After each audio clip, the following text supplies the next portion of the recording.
Familiar ba kayo dun sa jumping salad? So, andito ako ngayon sa Ormoc. Fresh na fresh pa. Ito yung kanilang jumping salad. Hindi naman nagja-jump. Ay!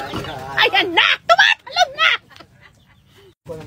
So, ito yung jumping salad. Jumping salad kasi buhay pa siya talaga. Kuya Rochelle, kakainin talaga ito? Kuya, ganyan talaga. Tikman ko. Ano, ganyan? Ha? Ay, buo lang yan, ganyan? Ayan. Sa ulo mo hawakan. Oo, tapos? Isasaw mo sa suka. Oo, tapos? Then, ganyan na.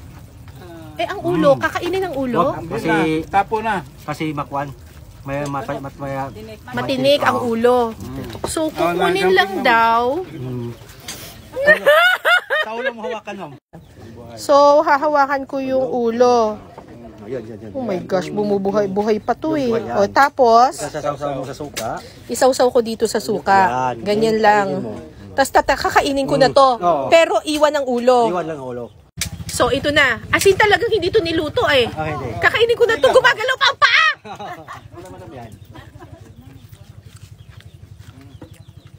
Tamis. Masarap. Oh, matamis. Matamis! Yan. Matamis ah! Isa pa! Ayan oh. Ito kunin natin siya. Buhay pa. Ito na po yun. Isasawsaw po natin. Dalawa na. Ay! Diyos ko! Jumping salad! Jumping salad! Huwag kainin ang ulo. Alam mo naman ang mga hipon. Ay! Kumipiglas pa! Kainin lang ang katawan. Masarap ang katawan. Pero itapon ang ulo. Abangan ang iba't ibang mga seafood dishes sa Pinasarap. Straight from Ormoc City! The city of beautiful people.